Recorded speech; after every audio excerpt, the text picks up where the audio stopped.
to call this episode. Okay, put it in the show notes. That's so funny. Oh, man. You guys ready? Yeah. Ready, Jenna? Yeah. Okay, here we go. Holy shit. This is going to be good. Okay, ready? Uh-oh. Bro, your drip is straight fire. No cap? Not too bougie? Nah, bro, you got mad riz with that. Jenna, peep is aesthetic. Low key, he's got BDE with all that drip. I'm salty AF right now, bro, because my fit is cringy AF for real, for real. No, you're literally fine, bro. Literally fine. We got straight riz. That's why you're my bestie. You are the CEO of life, bro, for real. On God, I needed that. I'm about to have a menti B, bro. Dead ass, literally. Bro, that's sus. You're doing too much. That's NPC behavior, bro. You're literally fine, bro. That's facts. Jenna, can we get a vibe check for real? Bro, you're totally bussin'. King. Actually, I can't do this. I'm sorry, guys. Let's go! Did we do it great, or do you want to do another one? I feel like we did it fine. great. We didn't gritty. It was straight fire. Yeah, no cringe. No cap, Gigi, do no the cap. gritty. What is the gritty? Oh, Is it where you push Dance. your tummy out? we dance like this. We go out the room doing that. I don't know. God, we're fucking old. Yeah. You've just locked into the thing. I was like, what are we even doing right now? Well, I was waiting for a break to say it, but you got it. You got it. I don't even know where we're at in the sode. All right, do it, That's what happens JD. when you're old. You can't keep track of things. What is time? You've just logged into the 3 Riz Gamer Show. Welcome to the 3-Bit Gamer Show. I'm JD. This is Peterson. This is Jenna. We're about to spit straight fire. No cringe, no lie. Straight cap. Can't tie. No cap, bro. No cap. Look, Full we're Riz. trying Can't to L. appeal to the younger demographics. So we're just trying to, like, Speak of the the way they language. speak. Yeah. Dude, our numbers are going to go straight through the roof. They'd be like, bro, no cap. Those old guys, it sounds cringy AF, but they got riz. Yeah, get ready to cringe AF a bunch more, kids. Live from the 3-Bit Gamer Show. The news. All right, our news this week is brought to us, as all weeks, by Crave Cookies. Crave Cookies is this cookie shop. If you go to cravecookies.com, you can check out their cookies that they have a rotating menu every week. Each new week comes with like 6 new cookies. They have one up there right now if you go to cravecookies.com. But because we love you on this podcast and we've got the inside chip on this cookie company, we can tell you the cookie menu that'll be coming out next week. The cookie future. Cookie So- forecasting. Oh, the cookie forecast. The cookie cast. Oh, no, that's a podcast. Cookie forecast. Yeah. The cookie forecast. So here's what's coming up on the cookie menu for the week of January 26th, right? Yeah, that seems right. The Biscudoodle is back. The Samoa, Fluffernutter, Carmelita, and the chocolate cupcake. Solid. We went It's just to like a Crave this solid week. menu. Did you get a Scotch rookie? We just did the round. Yeah. Just ate them all. You Got say 'em all. the chocolate chip's always the fastest one to go at your house, right? Yeah. This week, though, it was the, what's the horchata churro? That was the favorite. Went Ooh, fast. that's nice. Nice. Okay, sorry. I got distracted looking at these cookies. So go to cravecookies.com or go to Crave Cookies the store and get your cookie on.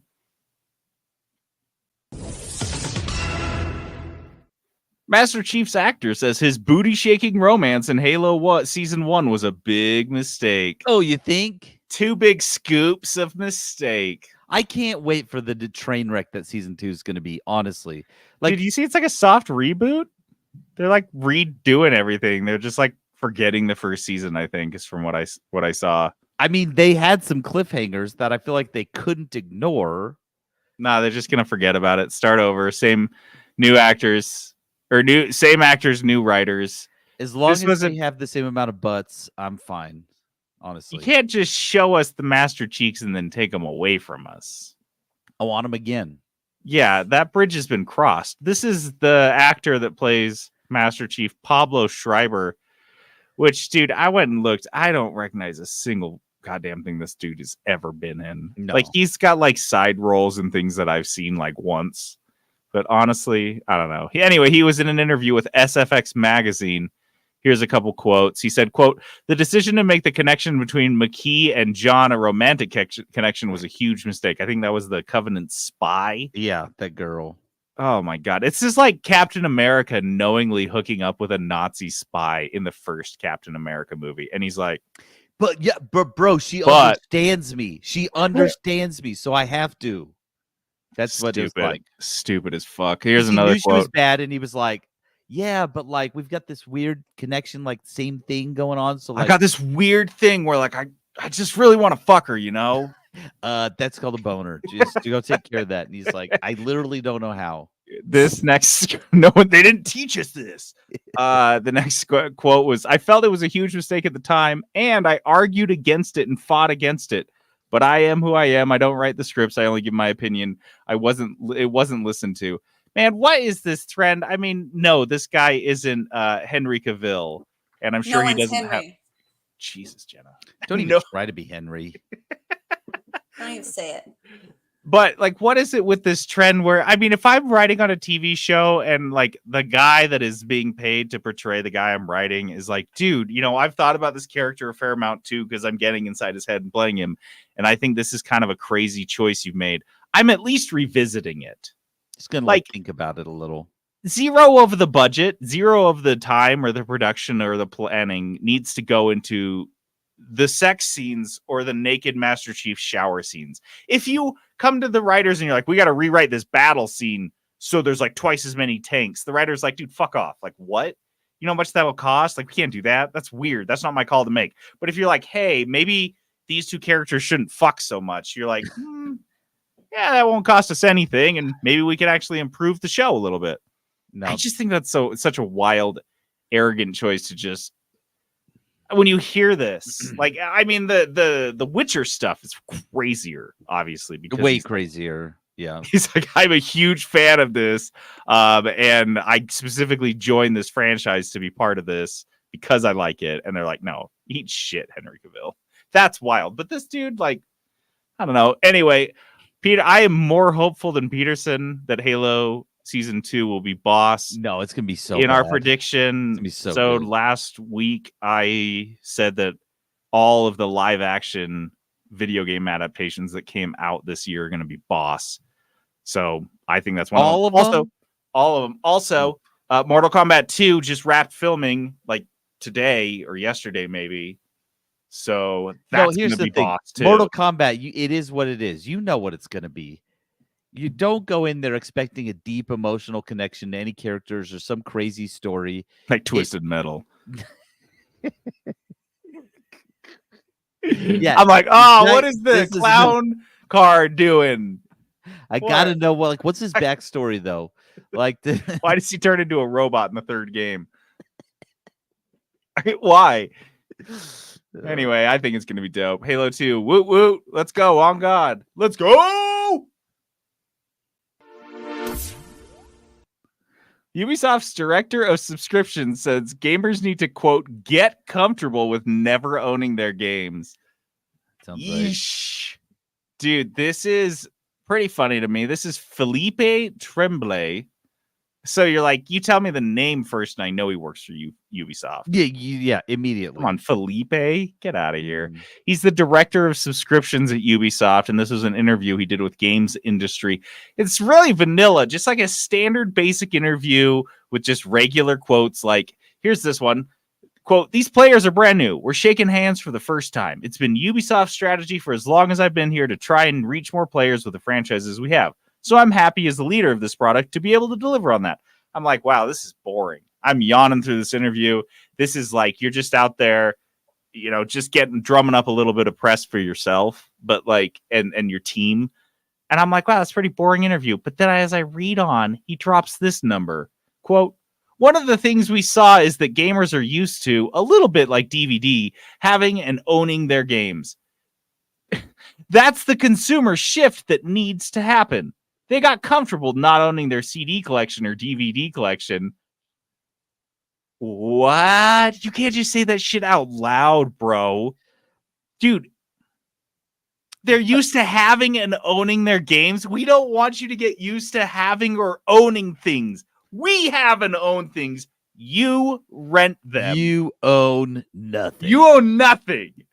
And you have to get used to that. And this is like the worst shitty analogy because the DVDs are not video games, number one. Number two, if people want to own a movie, they can still go get their DVD. There's no other option. Like I can order movies on Amazon. Like I get a hard copy of a movie right now if I want. Are you saying Netflix replaced DVDs? Because that's not the case. Netflix replaced cable. Like it's just like a fundamental misunderstanding of subscriptions here from the director of subscriptions at Ubisoft. But even then, even if it was a direct comparison, even then, you still don't have to pay. Even if he's like, hey, streaming services, where it at? Because he's the director of streaming, right? So he's like, It's going to be streaming. You're not going to own anything. Fine. Okay, fine. But your business model is not that. Because it's not like like we're still paying for individual games $60 and not owning them. That's the thing. I'm not paying $60 for a movie and not owning it. I just watch it if it's on Netflix, right?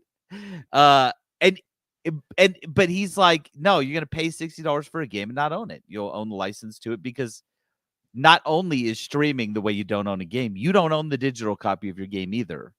And so he's saying get used to this because you're already used to it. For music, it doesn't track for me. No. And again, TV shows, I mean, not TV shows necessarily, but definitely movies and CDs, like those are not analogous to a video game, which is something that you come back to repeatedly. A movie you watch like once or twice. If you're me, you watch it 100 times, but I feel like I've learned over the years that's not normal. Like most people own a DVD, don't watch it a handful of times. And so, yeah, that's anyway. He also goes on to add whatever the fuck this means. Quote, streaming is also a thing that works really well with subscription. So you pay when you need it as opposed to paying all the time. So he's talking about streaming, not like a subscription. He's talking about streaming games and only paying for it as you need it. I'm pretty sure. Is he really saying he wants people to pay on a per minute model? That's like his ideal Ubisoft customers. If you're someone that just no lifes on video games, you spend all your time $1,000 a month to Ubisoft. I think what he's doing is making the classic selling point, the gotcha selling point for streaming or for subscription services. They're like, no, listen, just like sign up this month, whatever, and then you cancel whenever you want. And then you don't need it, cancel it. You can come back in whenever you want, in and out. But remember, this is the director of streaming. That's not what he wants. They want you to sit there and pay for it, whether you're using it or not. Their whole goal is that you forget that you're paying for it. Yep. Just like the cable companies. That was the end game for all of them, is all the boomers got old and went off to the retirement communities, but they still were paying for their streaming service, for their cable box. Cable, yeah. For their just internet. Sitting in their dusty house with their couches covered in plastic. Yeah. And Comcast is racking up $180 a month on that cable bill. That's what Ubisoft wants. That's what Felipe Tremblay. It doesn't even sound like a real name, Felipe Tremblay. Anyway. Tremblay. All right.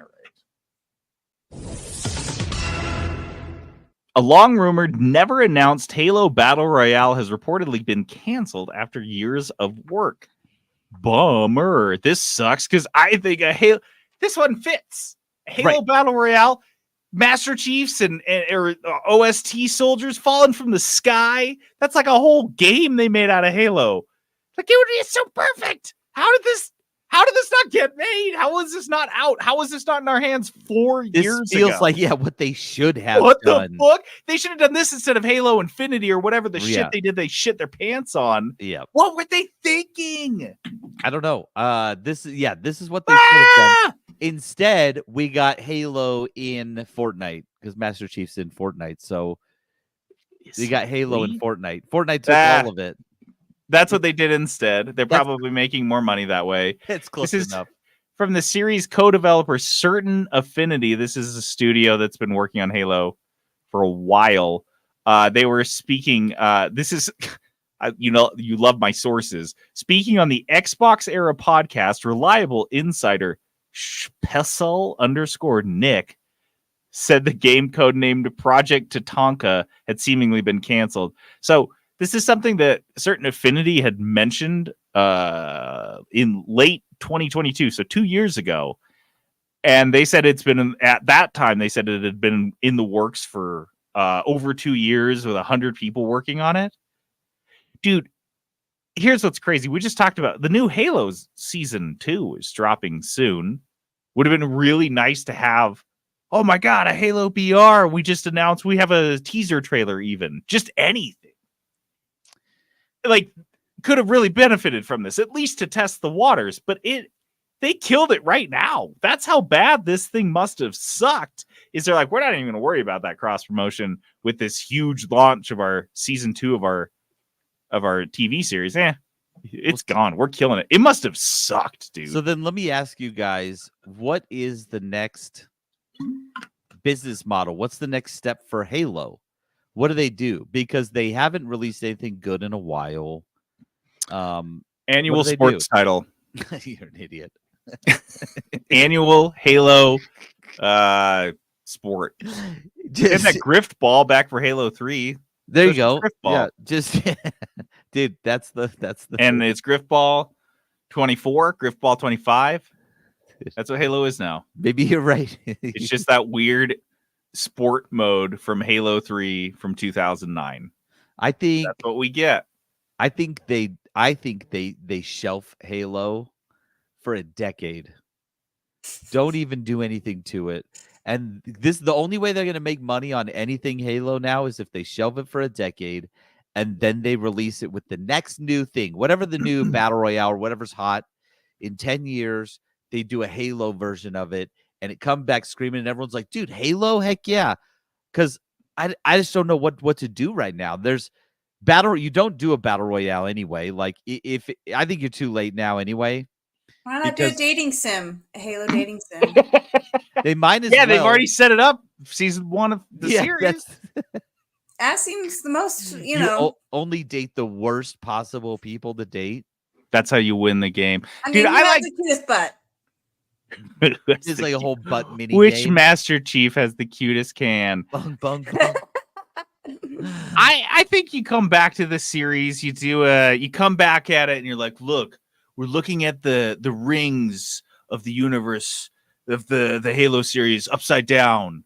We're coming at the whole game from a different angle, and we're retelling the story from a different side, and we're calling it Hola.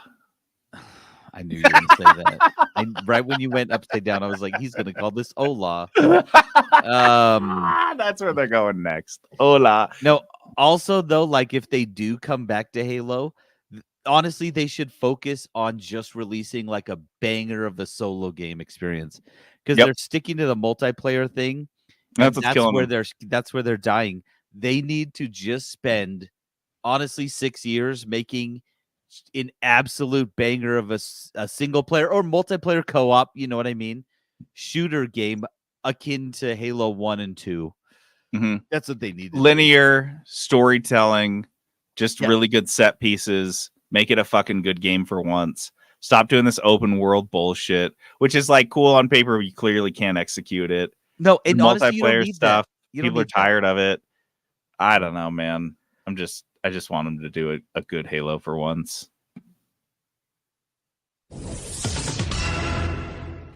Oh, look, we have more layoffs to report.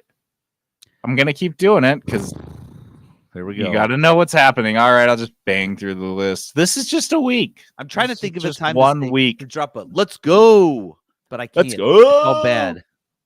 Let's Yeah. go. On God. CI Games laid off 10% of their staff. Behavior Interactive laid off 3% of their staff, which is 45 employees. This is the guys that make Dead by Daylight. Dude, I'm sorry. A 45 employee layoff, which is only 30 or 3% of your staff. You're just being dicks. Like what? Like that's barely enough to like make a difference on your bottom line. You couldn't have found another role for 45 people. Yeah, exactly. You're being Come on. dicks. Yeah. That one's shitty.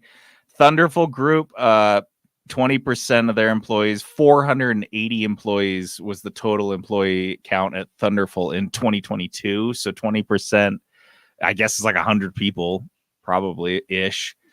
Lost Boys Interactive, which is a Gearbox-owned developer, they had 400 people working for them. This is just rumors from seeing shit on LinkedIn, but apparently a quote sizable portion of people lost their jobs. This is an across the board cut. Like everybody was getting cut at all levels. So it's probably a full studio gutting. There's probably going to be like 5 people left to keep the lights on and then turn the lights off is what they're doing. Yeah. So that seems like Lost Boys Interactive is just going to be gone. And then the last one here is Playtika, which is cutting 300 to 400 jobs after they just cut 900 jobs in 2022. Keep that ball rolling. Let's go. Playtika, that's a 10% cut right there, the 300 to 400 jobs. Gosh. So those are the layoffs. Isn't that great? To all the people that were already laid off, these are the people now that you have to have your new competition. New competition. I was reading a news story this week that was kind of reiterating what we've been saying is gangbusters year for gaming industry. Terrible year for gamers, terrible year for the gaming industry. And then we're going to see long-term effects of all of this. Here's the long-term effect no one's talking about. The next console generation, which is going to kick off probably this fucking year with the new Nintendo, is going to be doing so in an industry where the software side has been crippled. Because all these studios, after a great year, how many people? It's just it's going to be a brain drain, like straight up. Yeah, at least half of these people that are getting laid off are going to be gone. They're going to be leaving the gaming industry entirely. They'll head to tech. They'll head somewhere else. Well, at this point, the gaming industry is not a safe industry to work in, I would say, in terms of job security at all. And I mean, even like rolling, like not thinking about all the layoffs, it's not safe because they're treating everyone as if they are contract labor. They're acting like Hollywood, but with no union. Right. So and Hollywood had to figure this shit out really early on because of this very thing. Because they're like, look, man, we're just making a movie and then we're done. Like we're packing up shop and we're not going to stick around, keep everyone on payroll. So yeah, they need to adjust to that. They're not.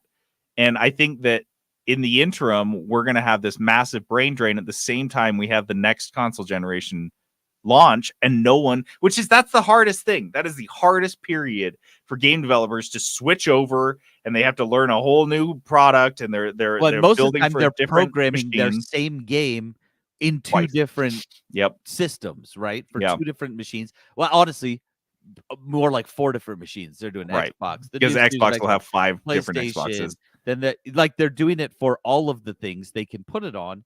And it's not just like copy paste, right? It doesn't work the same for every single console, for every single system, whatever. So it's like complicated work, right? And that's how it's different than the movie industry. They release a game, and that game will have years of patches, of content updates.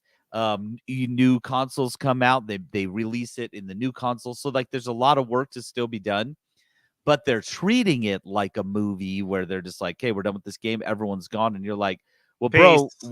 what do you mean? Like, those people worked on that game, and like, you need them for when They're you- highly technical positions too. These aren't things Right, that like right. it's a guy holding a boom mic. Sorry, not to insult the boom, but like I don't know. But like, you can do the boom mic the same for every single TV show or movie or whatever, right? But you Yeah. don't program the same for every single game. So like you said, Yeah. it's very technical. There's a lot to it. No programmers program the same. They all have like there's different ways they do code and stuff. It's kind of a mess. Dude, And you got to keep people around. Like, you this is have feast to. and famine. It's Yeah. going to be a 7-year cycle. That's what I'm saying. We are not going to have another good you're year right. of games for 7 years because we're going to be paying for this for a while. We need a Indies new coming fresh in. crop of graduating students that are naive enough to take the jobs and work Mhm. their fingers to the bone 20 hours a week to give us great games before they get completely burned out and the whole industry is gutted yet again. So a couple Bobby Koticks can get a little richer. Fuck. Let's go. Let's go! Dead ass. Rocksteady's original founders are scooping up its developers as they brace for the release of Suicide Squad. This is funny. So Suicide Squad is being developed by Rocksteady Studios. If you guys weren't aware, they were the guys that made all the Arkham Asylum games, the Arkham Batman games, the good Batman games. The last few years of Batman games, they were good. They made them. They were single-player games. Everyone loved them. So People loved what it. do they Made do a ton of next? money. A huge multiplayer live service game, because that's the next logical solution. Yeah. That doesn't make any sense at all. So anyway, what has happened is that after, I guess, they were cajoled into making this game, the founders of Rocksteady Studios, Sefton Hill and Jamie Walker, left in 2022 after 18 years with the company. It was all good terms. There's no bad blood. They're like, hey, we're just going to go do our own thing. Their own thing being establishing a new studio like right down the street in London, and then just scooping up all the people that they already knew there to work on something else. They're calling this 100-Star Games. This is a quote. This is how they described it. A small team of only 100 industry veterans and emerging talents who are committed to crafting cutting-edge gaming experiences that inspire and captivate players worldwide.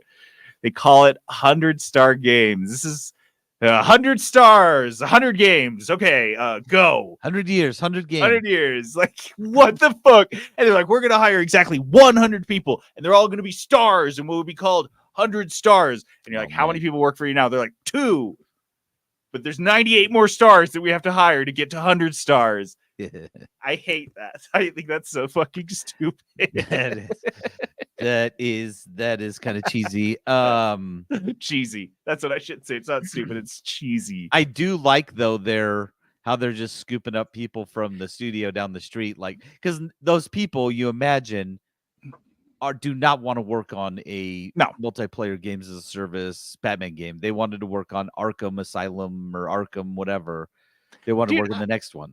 If this is me, I have to. If I'm Sefton Hill and Jamie Walker, I have to ask myself, just like from a moral standpoint, am I doing something wrong here?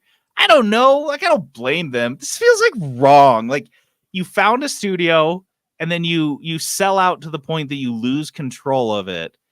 And then you basically like just open another studio because you're super wealthy now and you can just fuck around with people's lives. And then you are like basically attacking your old studio by like picking apart the best parts of it that you have identified, having been the founders for 20 years. And then you just leave them like bleeding in the street and being like, like already, because they're already not going to do well. Like, the release of this game is not going to go well. And then they're going to be missing a handful of lead developers and director level Rocksteady employees. They're going to be, they've already left. Those guys have already left. I don't know. Is that wrong? Is that, as long as they pay them, whatever. Because I don't think not about the new studio. I'm worried about the old studio. They just like fucked all those guys that all those people that used to work for them. The old studio's on its way out because this game's going to be a stinker. So then we're going to be in JD by the end of this year. We're going to be reporting Rocksteady layoffs, because the game didn't do well. So I don't know. Maybe they're saving some people. I don't know. I I get don't what know. you're saying though. How Yeah, I'm not just, I'm not begrudging them this. they Like, took a that's your deal. thing. They Yeah. took a deal that was a bad idea for the company. Then they left. Then The they company in a started their bad own way thing. and made their Right. own thing and then made that company worse Taking just from people. down the street, like in London. They're both based in London. You guys didn't even have the common courtesy They're to trying go to to get. like, They're trying to get bought. They're trying to get bought by yeah. Rocksteady. And then they'll be in this exact they, same like, double situation dipping. 10 years later. Is they'll be like, oh, we got bought out. 100-star games became, well, it was 120-star games, and then it was 134-star games. They just change the name every time they hire a new star. I don't know, man. It just feels 100 smiley faces. It feels iffy to me. Like, fix your own house, man. Like, I can't. I would feel so weird and shitty if we built up this podcast into something that was like employing like 10 people, and then we're like, we don't like what we're doing with it. We're gonna go start our own thing, and then we hired 4 of those 10 people. That just shitty. I just feel shitty doing that. Just feels shitty. Well, whatever. They're gaming executives. It fits right in. Oh, next up here, Peterson's favorite thing that doesn't have a bumper. JD sales report. What are you doing? What are you doing, bro? You okay, bro? You okay? Yeah, literally on fire. Literally on fire right now. JD sales report. Literally, you acting like a bot, bro. I'm doing too much. So this is JD sales report. I never get to do this, but every once in a while I get some sales data. I don't know, like video games, unlike Hollywood, which reports their sales, like, you know, scores, like baseball scores. Yeah. Video games companies and video game sales are really close to the vest, which They is hold very it real obnoxious. tight, and then you like squeeze it out of them. Yeah, when they release their numbers, I get so hyped. Guy actually gives us like this tiny little window that you can view and try to gain context in the larger way that this industry works. But this is from Matt Piscatella, who is the executive director and video game industry analyst at Circana, which is NPD. So this is some data from the, physical and full game digital for Nintendo eShop, PlayStation, Steam, and Xbox platforms for publishers in the digital leader panel. And this is for 2023. So how far you want me to do top 10? Top 10 best selling games of 2023. Yeah, are we going 10 in order? 1 or 1 no, I'm going 10? top. Oh, I'll start at 10. Yeah, I will don't start at the 10. best one, because then you're like, yeah, I don't care after that. So start at 10. EA Sports FC 24 No surprise. at 10. Number 9, Star Wars Jedi Survivor. Number 8, Mortal Kombat 1. Number 7, Call of Duty Modern Warfare 2. Number 6, Diablo 4. Number 5, The Legend of Zelda Tears of the Kingdom. Number 4, Marvel's Spider-Man 2. Number 3, Madden NFL 24. Wow. Number 2, Call of Duty Modern Warfare 3. So that's interesting. Yeah. That's both Modern Warfare 2 and 3. And also, I didn't know this. Modern Warfare 2 uses the number. Modern Warfare 3 uses 3 L's or I's. I don't know. Anyway, number 1 is Hogwarts Legacy. That was the number 1 selling game last year. Honestly killed it. And another thing is that this is the first year since 2008 that a non-Call of Duty or Rockstar developed title ranked first. Isn't that crazy? That's awesome. I love to see stuff like that broken, because, I mean, let's be honest, those are none of the games who get first are ever surprising. Okay, so that's the year. I hope we get that next year too, because that's really helpful. And way to go, Hogwarts Legacy. This next one is this is something I'll talk a little bit more in my Dice of Destiny pick, but Pal World, you guys might have seen Pokemon with guns. That's what we talked about this a while back when we Yeah. saw a trailer for it or something, and I remember us having positive thoughts on this, thinking like, oh, that looks like it could be fun, looks like it could be cool. Yeah. And so this game came out this week. This game came out this week and sold 2 million copies 24 hours after release. Dude. That is mind-blowing. This is an indie title with no marketing whatsoever other than it was Pokemon with guns, and everyone wanted to talk about it because conceptually that's hilarious.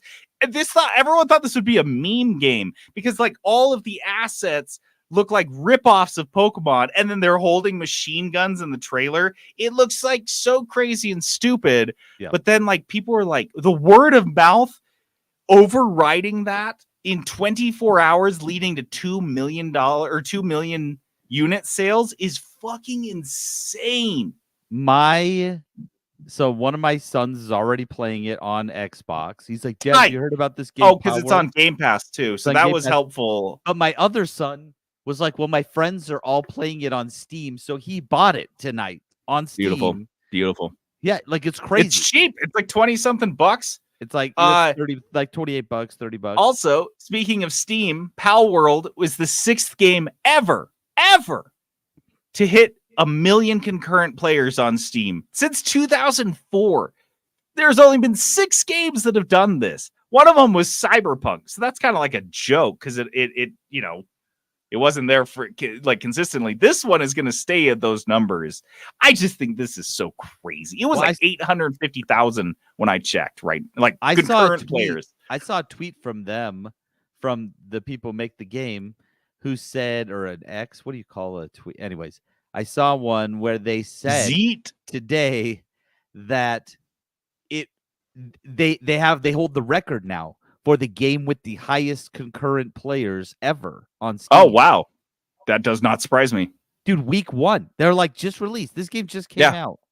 Yeah, we say this week, but it was like just a couple days ago. And this is not like a big AAA game that everyone's been looking forward. I have not heard a peep about this game since we saw it on like the game trailer on like one of the like game awards or something like that. Have not heard a peep about this game since then. I'm sure someone's talked about it, but it's not like coming across my desk all the time, right? Coming across my screen all the time. And so, yeah, this game, this is crazy.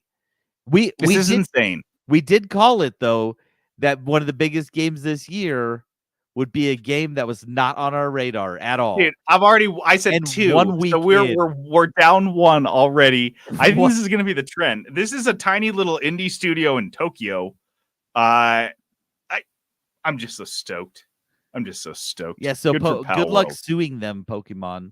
Not gonna happen. Not gonna happen. They don't care. They don't care. Spin it. Yeet. Riblets. Whoa! It's more like riblet, because there's only one. Riblets are when we have just a little meat nugget of news, not like enough for a full rib. You're not gonna get that much sauce on you even. It's just a riblet. Anyway, there's only one riblet this week. God, the news is light. Anyway, it's a light news week this week, guys.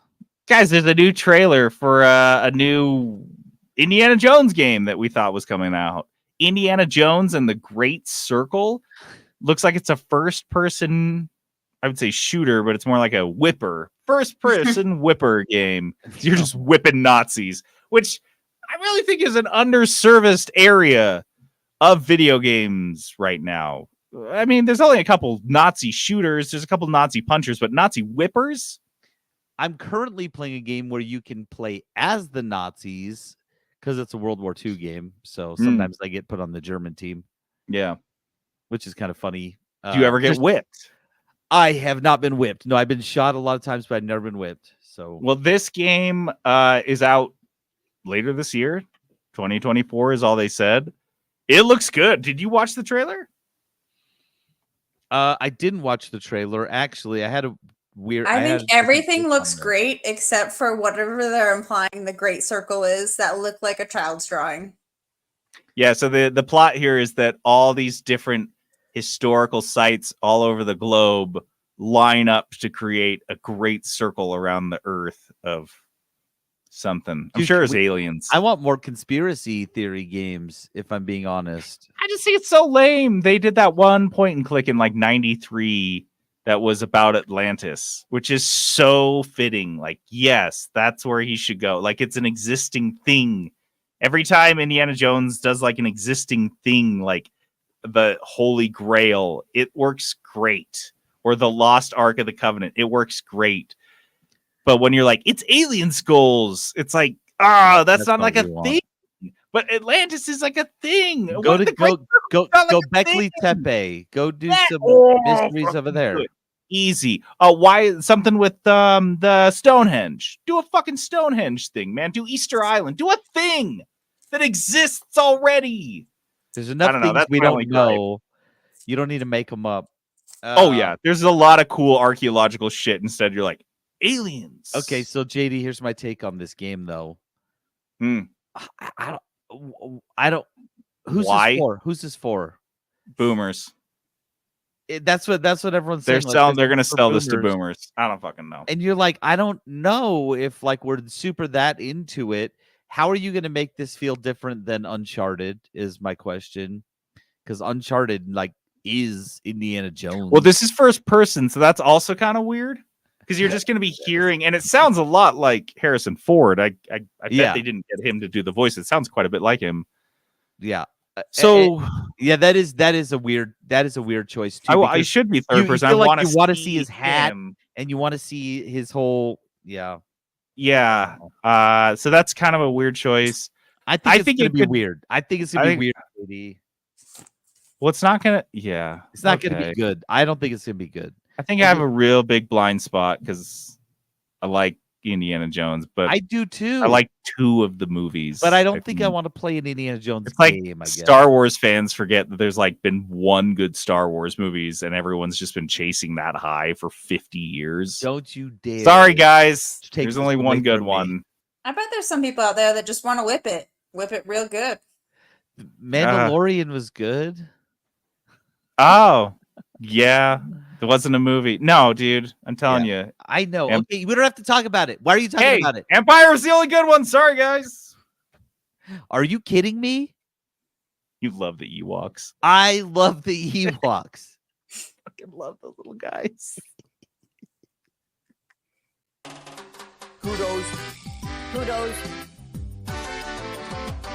Kudos. All right. Kudos is our positivity segment. I'd like to give a shout out to things that we're into, that we're digging. Jenna and I have a couple. Like, we're trying to balance the scales here, right? We talk layoffs. Now we're going to talk a couple good things, right? So honestly, I got something to cancel out the layoffs right now. Dude, here and now. I will take all the layoffs if I can just get this one thing. Put this on my shoulders. I got this cross, guys. I got this. Frank and Essel's. Frank and Essel's is a new breakfast sandwich spot in Salt Lake City. I don't know, like in the city. I guess it's right by Liberty Park. So it's like on a corner, the southwest corner of Liberty Park. Okay. So this is a local rec, and I don't usually do these because I feel like they're exclusionary. Exclusionary. Thank you. But this was such a good breakfast sandwich. It's maybe the best one I've ever had. I don't know about you, Jenna. One of the best for sure. Yeah. Well, you don't count the McGriddle. Outside of the McGriddle. Or the triple stack. Oh, fucking yeah. You're losing a lot of cred. So they got this like bun. I don't even know how to describe the bun, but it's got like a glossy kind of sticky exterior almost. Just amazing. Almost like a pretzel bun, but a lot softer. And then there are 2 eggs. A butter bun, let's be real. It's a buttered brioche bun. I'm reading buttered brioche bun. Yeah. And then there's 2 fried eggs that are fried to perfection with some cheese, and they slip in this spiced honey sausage. Unbelievable. The sausage brought such a weird and amazing flavor. But I mean, I took 2 or 3 bites of this and I looked down, and this thing was so perfectly constructed that even though I bit into the yolk, which was amazingly runny, if I squeezed the sandwich ever so slightly, the little yellow goo would bubble up. but every single bite I took didn't spill a drop of it because the sandwich was so well constructed. It just absorbed all of the yolk and all the like the chipotle aioli, and it was just so amazing. I don't know. Every single bite just was gooey and perfect and just slapped so hard. So I'm looking at their website and I was like, I wonder what the sandwiches actually look like. So I went onto Yelp so people like post pictures on there. Yeah, they look And like that. They look exactly like the picture on the website. Yeah. Like, exactly. Yeah. It was like kind of weird how perfect it was. I felt like I was in like a cooking show, like where they go to the restaurant and it's like perfectly constructed. But no, it's just some random ticket. We're just eating them in the truck at the park. But if you did want to stay inside, it looked really cute, like a cute little date spot. Yeah, a couple tables and chairs. They had cold pressed orange juice that was $7 a bottle for like 4 ounces. Oh my god, that was not my favorite part, but the juice was amazing. So I was like, maybe it was worth it. Yeah, if you guys are in around that area, it's open in the mornings till like 1 in the afternoon, and it was Frankie and Essel's. I think they named it after their dogs or something. That's what all these millennials are doing. ESSL. Just if you want to know how to spell Essel's. Essel. Yeah, Frankie and Essel's. It's worth going out of your way for, honest to God. And just you can get them to go. They'd become little clamshells. So fucking good. Peterson, what do you got? All right, I have one. It's for I remembered. I was like, I swear I had one. It's for a YouTube channel that comes across my feed quite a bit. It's called One Word, That's a Bad Idea. It's these two guys. And honestly, I feel like this is the type of sounds like it was made for you. This is the type of content JD and I would make if we were single and roommates. This is what it would be. And we'd be like, want to make videos? And like, this is what we would make. This is what we'd make. It's these two guys. One of them always just acts like an idiot in all of their videos. He's just a total doesn't understand what's happening. Like that's one of their common videos. Like, oh, your friend doesn't understand. Like dibs. One of their videos, he's like, bro, are you coming? And he thinks he's talking about coming. And he's like, yes. No, what? Why? And he's like, bro, we're about to go. Are you gonna come or not? He's like, why do you guys want me to come? And he's like, well, my uncle's coming, and like you should come. And it was like, what are you talking about? Like, and it's just like they make all of this goofy content, but honestly, I laugh every single time. All of their videos are funny, all of them are good, and they're like, there's not like a single type of video they make. It is all over the place. They make just whatever they feel like making. I like them. It's good. It's called That's a Bad Idea. One word. Check them out. See if you like them as much as I do. It might not be everyone's cup of tea, but it comes across my feed a lot. So I guess the algorithm knows what I want. So they know where you like your brow. What YouTube. kind? Where the brow of your comedy belongs. So low. So low. So low. There's not a clever joke in there. That's what we're doing. No, it's good. It's good. Honestly, they're funny. You should check it out. JD, you should at least look at it. I think you'll like some of it. So. Okay. Another one this is Jenna, do you want to do this one? I figured you would want to do this one. Sure. Abbott Elementary is on Hulu, right? Yeah. We have binged the entire first season in like a day or something, wasn't it? Yep. And like half the second season. Well, we were doing a puzzle that was hands down. We'll give that kudos the next time. We've done the best puzzle I've ever done in my whole fucking life. You gotta finish it though. It's like a 2-parter. It's crazy. So insane. It had a secret the next package. Level puzzle. Yep. When you open it, it's like after you finish the puzzle, open this. And you could hear a bunch of puzzle pieces in there, and you're like, what? What? How? Why? Yeah, but yeah, Abbott Elementary is what we were watching the whole time we were puzzling. And it's essentially pretty much, I think, would sum up what it's like to work in an elementary school.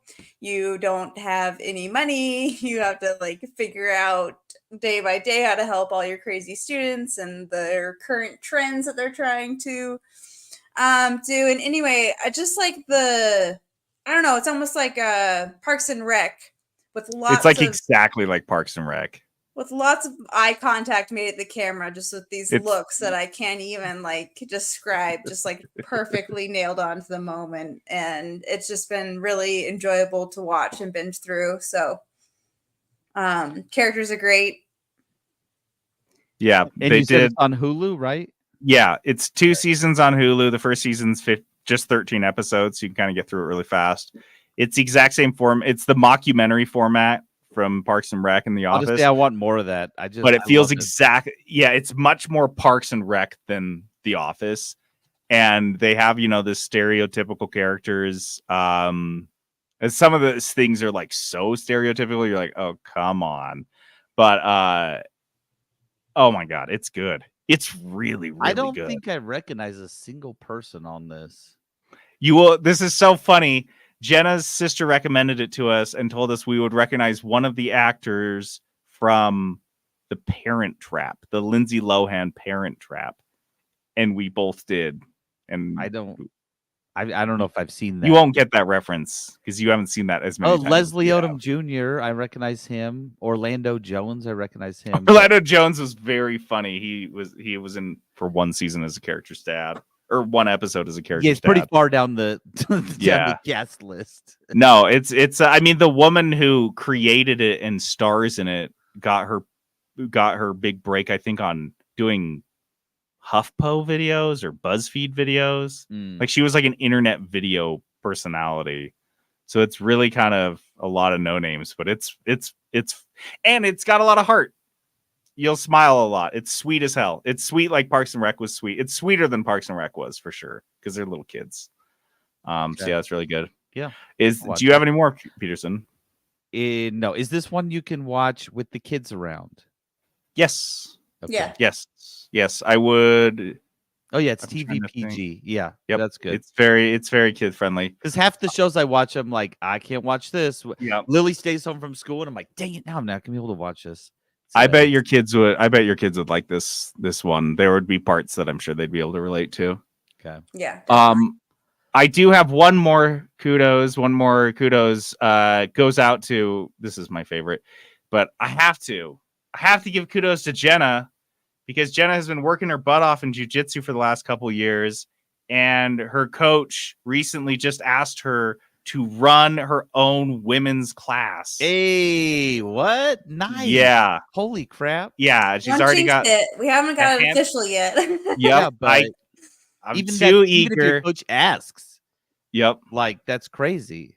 I'm too proud. I'm so stoked. It's just been a lot, and she's built a really amazing. She spent years building a community because, as you can imagine, walking into a combat sports gym as a woman and there's 90% dudes there is kind of scary and sketchy and not welcoming, which perpetuates the problem further and further and further. And so Jenna has worked her ass off over the last couple of years to build a community of women and a place where they can feel safe and they can trust that. And she's being asked to continue doing that. And I just think it's very cool. So also, JD kudos. did tell me that Jenna wasn't able to make it to practice last week. And so he was like, oh, I'll roll with you.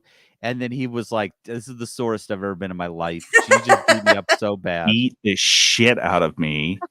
Didn't and I gotta realize. give you kudos for that because that sounds hilarious. I wish I could have watched that. Dude, it started with me so behind funny. her with my legs wrapped around her, with my arm about to choke her, and then she beat the shit out of me. What the fuck is that? Like what the fuck is that? I do want to watch that. I really do want to watch that. I gave him an advantage. I don't know why he wasn't able to do what he wanted. Huh? Just- All right, it's time, 60 JD. pounds heavier than her. And I It's got like time for- 6 inches on her. It's time for the 2v1. But usually it used to be like a debate. Now we're gonna fight Jenna, I think. It's the only chance we have, dude. We have to gang up. I'm gonna fight her. I'll take the legs. You go for the head.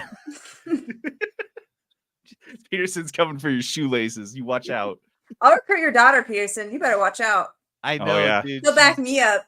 I think she's almost ready too, Jenna. So all right. Oh, last thing up here. If you guys are still here and you haven't voted for the Blursties yet, our annual show that we love doing, the worst of, We did our Blursties for last year, 2023. And now it's up to you. It's a People's Choice Award. So we let you guys vote on the nominees that we've posted in our Discord. We'll post it again when this episode airs. If you guys need the link, though, feel free to hit any of us up anywhere. It's 3bitgamershow.com/Blursties. You can find it there. The results next week, right? And we'll do the results next week, and we can know the results already that are coming in are kind of, some of them are expected, some of them are less than expected. So I'm really excited to read those off. So 3bitgamershow.com/Blursties. Go vote. Do it. Democracy. Yeah. Let's go. Rundown.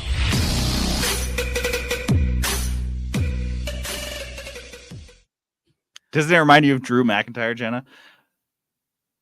The rundown is this segment we do when we're talking about a game, right? We got a game to play. We're going to talk about it. We're a video game podcast. We're going to talk about video games at some point. We're going to podcast about video games. We can give you the rundown. Right. I don't know. We don't have a format for it because we're not sure what a rundown is, but we're going to do it. That's been the problem, is we've never really quite been able to figure out what the rundown is. So the rundown this week, Peterson and I are going to talk about this game that we've been playing obsessively. I think I already have 50 hours in this. RoboQuest. This is a game that came across my I had it on my Steam wish list. I don't know why, but it was there. Yep. And roguelite. All roguelites go on my wish list. It shows up on, that's probably why. And then it shows up on Game Pass, and so I was like, "Oh, I'm gonna download it and play it." And I played it, and it's a co-op game. So immediately I was like, "Someone has to play this with me."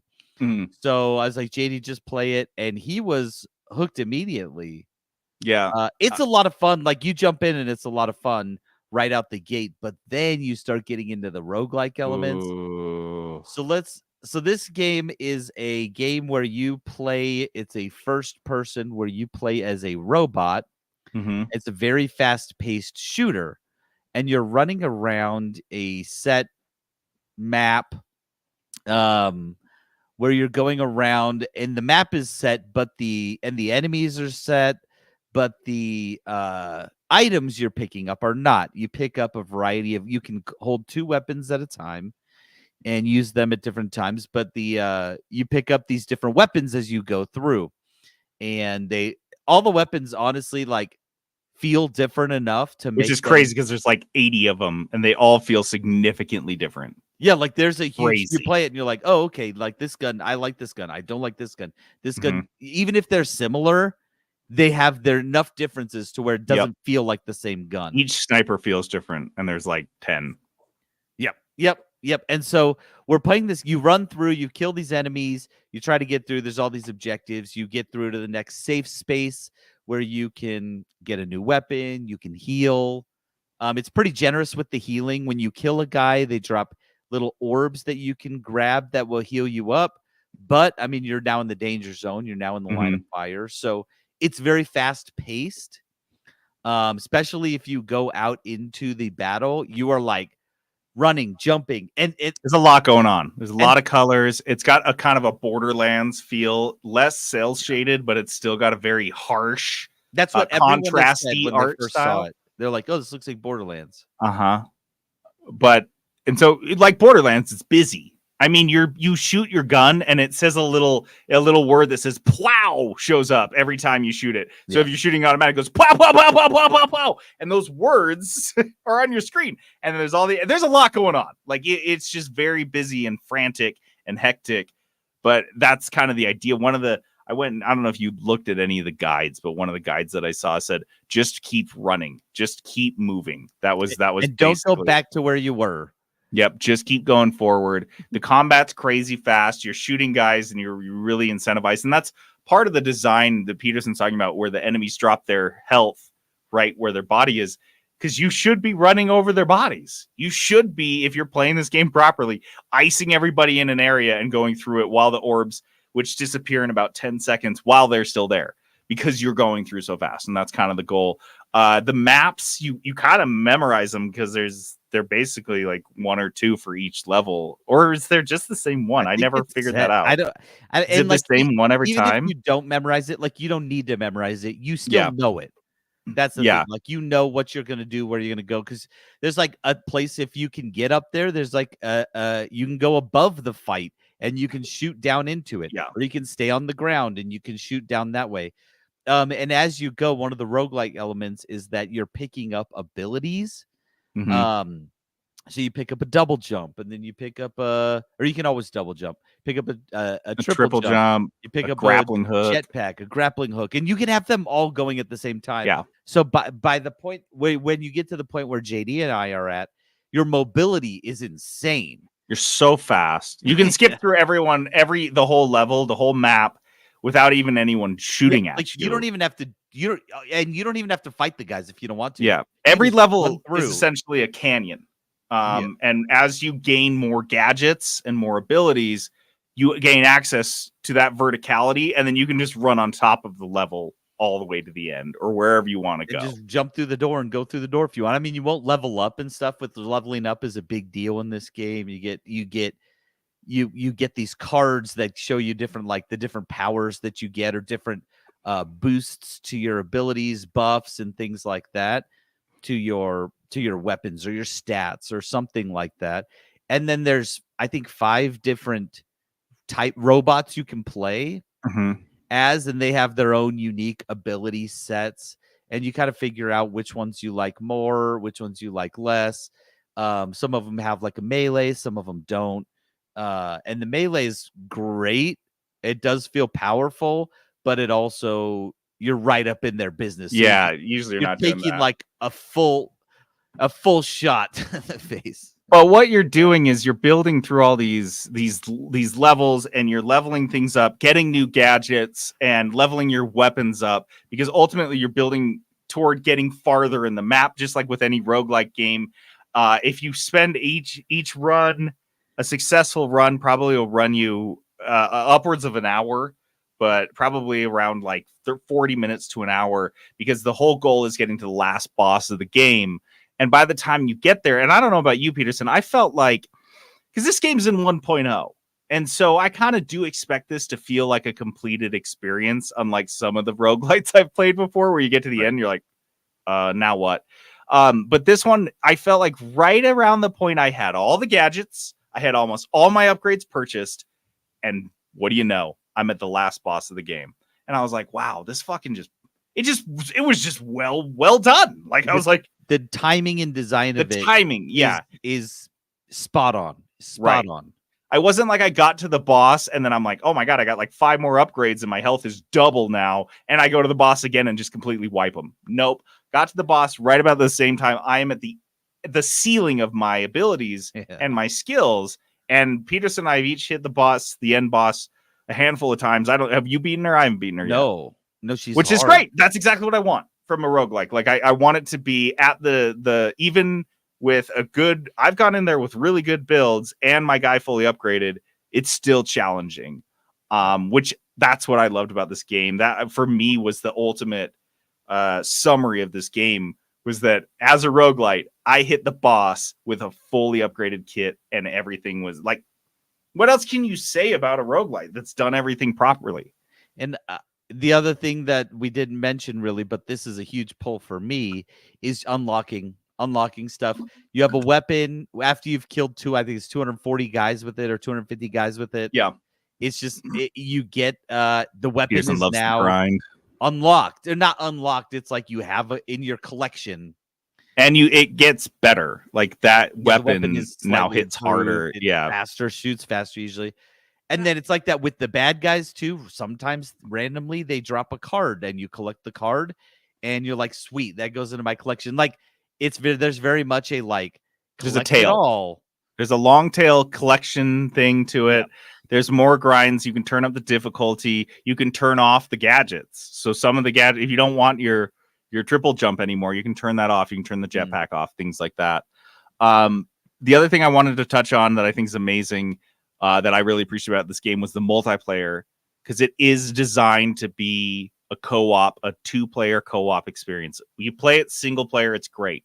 but there's so much in the game itself, in the design, in the abilities. There's abilities that if you're standing next to your co-op partner, you do more damage. Things like that are deliberately designed, and it's executed perfectly. Yeah. The one little thing I noticed, it threw up you security guys or data set guys are going to be like, oh my God, really? But it threw up a Windows firewall warning because the game wanted access to my clipboard. Because when Peterson sent me his little multiplayer gamer or his little code for his specific game lobby on Discord, and I copied it. Once I opened the game up again, and then I opened the multiplayer menu, it had already taken it out of my clipboard and just put it there. So I could just join it, which probably shouldn't let apps do that. But I was like, that's cool. Whatever. You could do that. It's a nice user experience, but also you're like, sketchy. That's should you I don't be know allowed if I to want you doing do that. But yeah, the being able, Peterson and I've always been able to quickly join up.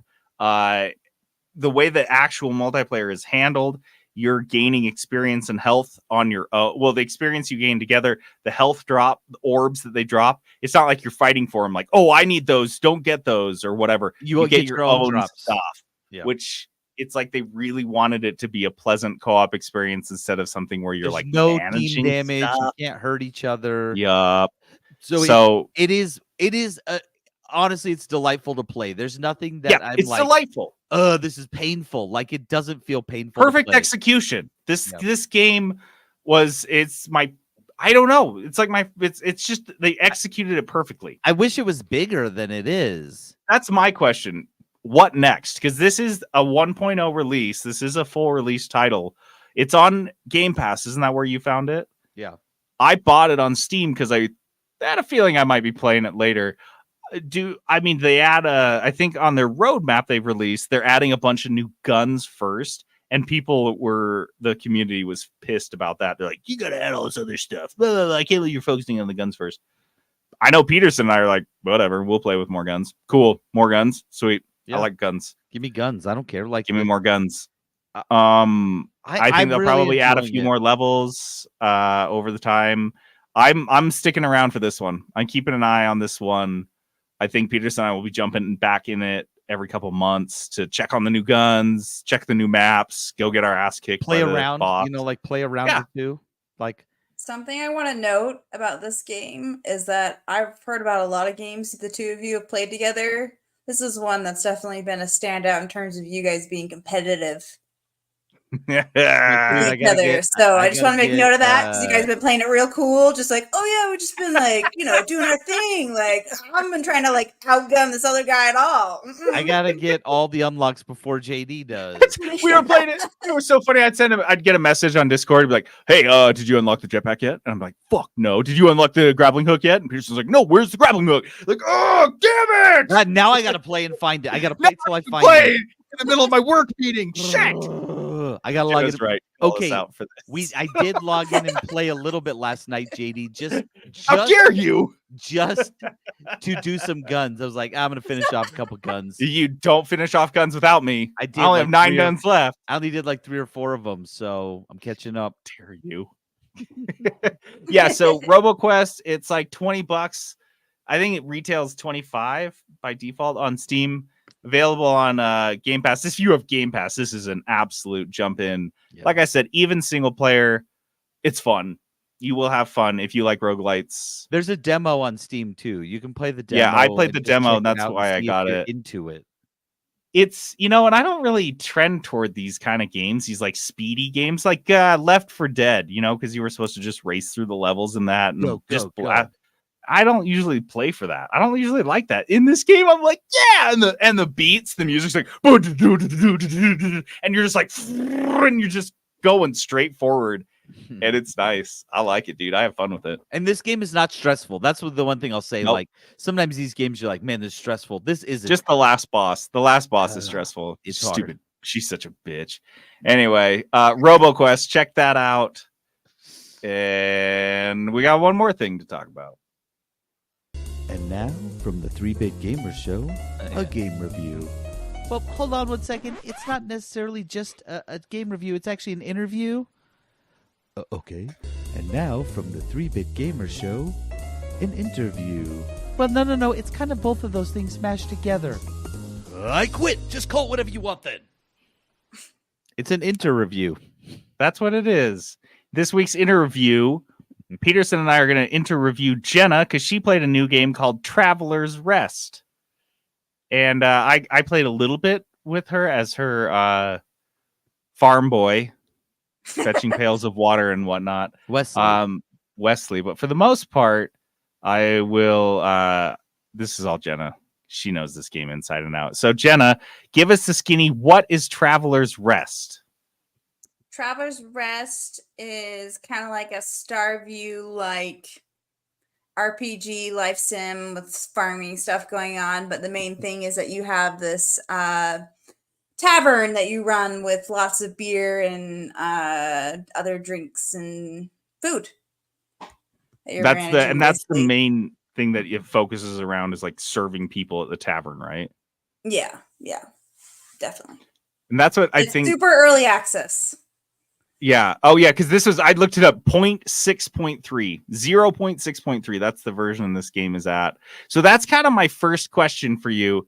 Is involving, because you don't usually typically play games in this early access. Never. This is like my first. Yeah, Very and you're early. missing. And when I ran around the whole map and I kept running into like areas that were like, coming later, coming soon, whatever. What are you looking for? What's missing? What stood out to you that you're like, oh, where is that? Or what are you excited for that might come out? Like, talk to what's missing so far right now. Well, they've actually got like a roadmap, a whole Trello board that's really transparent about what they're working on, which is really cool. Right now, it feels like fishing is really lacking as a system. Woo! Let's go. That's actually the next update that they're working on. So right now you have to like buy one fish from the store or whatever. You can't actually fish it yourself.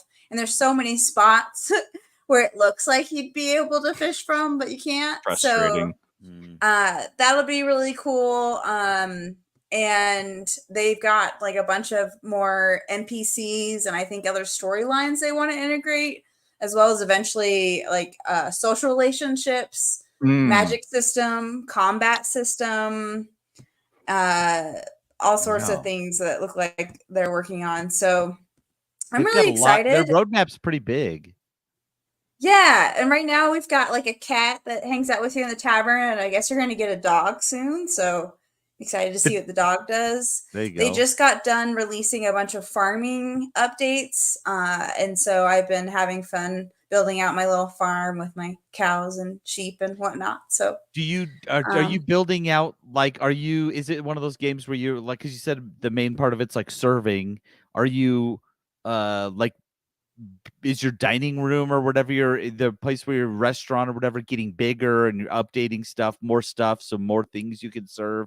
Is that what it's like, a Diner Dash situation? Yeah, basically. So you can expand your building however you want, and that's what I've basically been using Jonathan the most for, because that whole system like confuses me. Get in there and work. Mm-hmm. It's funny though, because I'll be like, yeah, can you build this? And then it's like, I'm not realizing how much money it's all cost. And he's like spent all my money. I'm like, okay, I'll just go back to work then. This shit, to expand the building, you had to use 2 resources. It was like wood and brick and then gold. But I didn't see that I was spending her gold. And she had like 13 gold she'd worked so hard to spend or to earn. And I just was like, bam, bam, bam, bam, bam, build it all. I'm like, confirmed. And then Jenna goes to buy something 2 seconds later, and she's like, where's all of my gold? And I was like, oh, anyway, I'm going to go grab a beer. Peace. Was that hard to get? Just 13 gold? Yeah, that's all it took. No, that was, and if I'm not mistaken, Jen, this is it's a magic building, right? So you can extend the inside as much as you want, but the outside stays the same. So that's kind of nice. Magic building. So you can just like expand wherever you want, make it like really big, and then there's an inn upstairs. So people, but I think one of the things that I have just having seen it, I just passed through the tavern. I'm not allowed to work in the tavern or serve, but I've seen what stands out to me is how busy it is. Like tons of people coming in, tons of people running. It's like Peterson said, what is it? Not Cooking Mama, Diner Dash? Is that what it is? Diner Dash, yeah. Yeah, and it's Mhm. busy. And Jenna's like running people out, like hitting them with brooms if they say the drinks are watered down. She will run you out of her Get out of bar here. with a Smart. broom. Get him out. So that's what I thought was really cool about this is it has basically at least all the bones for a Stardew game, but it's really heavy on the tavern stuff, which you love that, right, Jenna? Yeah, because it's so many processes going on. You can't just like make the beer. The beer has to like ferment and be in a distillery and go through all that. And even my cheese is having to age out on a shelf. And Nice. Got a Is there- cellar. Let me it ask seems you like this. very built for an ADHD brain. Just like all these things going on at once, just like boo, boo, do, do, do. The tech tree, I will say, you get done pretty quickly. Like you're able to You're expand and maxed build out. on that, max out on that. That's So it'll early be cool to access. see, the Yeah. other things that come out. Because right now I've kind of just done that all. So let me ask you this though: what is the gameplay loop like? Because I'm playing this game again called Dave the Diver, where during the day I dive. And Jenny, you should actually play this game 100%. During the day, you dive down into the ocean, you catch fish, and then you use those at nighttime. It is like a serving game where your guy's making food and you're serving it, and it's like going back and forth. Don't the customers get mad if you're not serving them fast enough and that sort of thing. What is the gameplay loop like? When do you do the actual diner stuff, and when do you go outside the diner and do that other stuff? That's what's kind of cool about this game because it feels kind of open ended world like with that because there is no schedule. So if I wanted to just spend the whole day doing whatever I wanted, just sticking around, not having the shop open, I don't have to do that. Or if I just want the shop open for an hour, I can do that. So you have like complete control over all of those factors. And like sometimes you kind of need that time to explore the map or look at other things or like to buy farm animals, they're only open at certain times of the day, so a lot of times you're running around trying to see, oh, is she there or not? Like, okay, I'll try again tomorrow. And these townspeople are alkies. If you open the bar at 1 a.m., it is bustling. Yes. At They know what they 1:05. want. It They It know is what they completely want. full. Yeah. And you have till 3 o'clock in the morning for whatever reason. And if you don't go to bed, then you'll just restart. And that's the only time the game saves. So I think that's part of the reason why it makes it addictive because like you'll start doing stuff where you'll see like, oh, the thing I made last night is ready. I better start prepping that or organizing that. And then you're next thing you know, it's like halfway through the day and you're like, well, I guess I finished the day so I can save my game. And then you kind of get stuck. And then you're like, well, I gotta get back in and like finish that thing I was working on. These Yeah, games I are got some so more wood or perfect. something. Yeah. Oh man. So perfect for the pandemic when you just didn't feel like you were ever accomplishing something, but these games you were accomplishing things constantly, Yeah. just nonstop. I kind of enjoy the repetitiveness, but particularly like before I go to bed for some reason, like it's pretty relaxing for me. It can help me get like a little sleepy. But I can see how that would also be kind of obnoxious, particularly at this stage. So you haven't they haven't added the combat yet, right? But it seems like there's going to be combat. There's going to be fishing. Just basically all the standard things that you'd expect out of one of these. What is your favorite thing so far? You've seen me play Stardew, you've seen me play Fae Farm. So you've seen me play a couple of these. What is your favorite thing, like aspect of this game as what is it that stands out to you that you like about this one? That's a great question. I kind of like that it feels like so like a passion project. Like just like taking everything that they love from Stardew and just made it a little sweeter, or they're trying to. Like that's kind of what it feels like to me. But I could be wrong because I didn't play Stardew. I have one more question, Peterson. Do you have anything else? No, keep going. Okay, so last thing I have is you are eventually going to reach the end of this. It's early access. You're going to hit the ceiling probably pretty soon. And if you might play it again, whatever, try a new farm or whatever. But eventually when you put this down, when do you think you'll pick it? Are you going to wait till 1.0 or are you going to just kind of keep an eye on this constantly, just check back in when they drip new things, you're going to play. How do you feel about that? Yeah, I think I'll keep posted with the updates. I may not come back for some of the NPC updates, but I'd come back for like the fishing update and combat update and other progressive, so you feel like you're progressing in the game kind of updates. Awesome.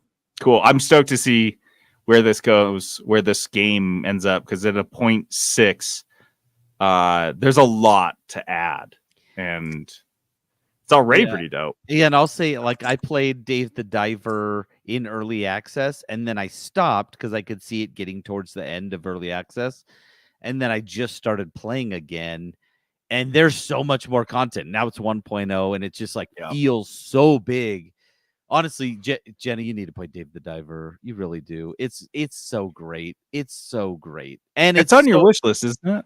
It is. It's so forgiving too. Like you should play it. It's a great game. Cool. So that's Traveler's Rest. It's on Steam, and I think it might be on the probably not on the Switch. It's super early access. This does feel like a game that I want to play. It's great on the Steam Deck. That's what I've been playing it on. Yeah, it's so great on Steam Deck. And then Jenna and I have been playing it co-op, which is really easy for couch co-op. Super easy. So nice. Yeah, I think they're going to get online multiplayer too. That's what it says in the next, not the next one, the one after that. That's what I'm looking at their roadmap, which I really like. How they've outlined it. It looks really good. And so, yeah, honestly, I put it on my wish list while you were talking because I was like, I love those Diner Dash type of games. I'm into it. This feels like a game I want to play. So yeah, it's busy. It's weird. That's not my type of but I was surprised. It was surprising to see that in the context of a Stardew game. Just it was just really neat because you expect everything else. You expect the dating and the combat and stuff, but Diner Dash, cool. I'm in for it. I am in for it.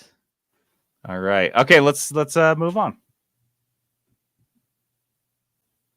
Dice of Destiny. Dice of Destiny is this game we play at the end of every episode. We roll a 6-sided die to see who will be responsible for rolling the Dice of Destiny itself, a 20-sided die with 20 different game genres assigned to it. We roll that alongside a 6-sided die to find the budget that person can spend on their game. They find a game in that budget, in that genre, and they pick it, play it, and review it. Last week, I reviewed an early access game for under $30. You rolled. I'm sorry. I rolled an early access game for under $30, and the heavens opened. And before I had even thought about what I was going to pick, Pal World came out. Oh. Pal World. I was like, what's he going to pick? Dude, it just happened. I was like, Pal World was already on my radar. It was already on my wish list, but I wasn't one of the people the first 24 hours, 2 million people, but I was the one who heard all those people ranting and raving about how great it is. So I hopped on that train right afterwards. I put about 6 hours into it already. Spoiler alert, I fucking love it. I'm going to be saying a lot about it next week. Pal World is blowing my fucking mind, and it's on Xbox Game Pass as well. Shit. This is like another episode sponsored by Game Pass. Yeah, it makes it worth it. If you can play RoboQuest and you can play Pal World, like that's absolutely worth a single month of Game Pass. But Pal World is been billed as Pokemon with guns. It is a open world survival craft.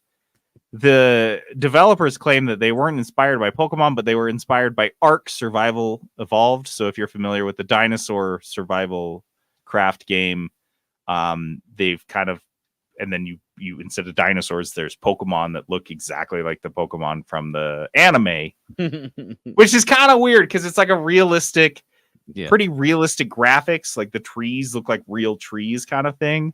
And then all of a sudden there's just like a hyper brightly colored Pokemon that just comes with the big anime eyes, and it just comes bounding up to you and you punch it or hit it with an axe. It's so wild.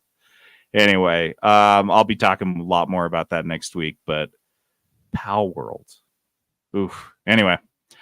All right. Well, that's all we got. Thanks for chilling with us. Thanks to everyone that hopped on the live stream. Mark, Snorgle, Abby. It was so awesome chatting with you guys. And feel free to, if you guys don't know, we are on YouTube and we try to stream the podcast every week. That's generally on Sunday nights, but we kind of are all over the board because we have crazy hectic schedules. It's a surprise most of the We time. love when you guys come and hang out with us. It's so fun to have people live on air with us and shooting the shit. So we appreciate that. And if you guys want to chat after the episode, we do have a Discord channel. You can jump in there and chit chat. And we have just about the most amazing Discord community ever.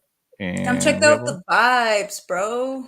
come get in on the vibes and rub off our Riz. Is that what it What? is? You You rub can't- someone's Riz, right? What? No, You're like, stop. if you have a full Riz, no one's Oh. been rubbing your Riz, and you're like, oh, this is literally cringe right now, bro. Bro, that's skibbity. It's skibbity. All right, to play us out, we have the radio song from RoboQuest. Nice. We hear this a lot. All right, I'm JD, logging off. This is Peterson going AFK. This is Jenna. See you later. Bro, let's go! Bro.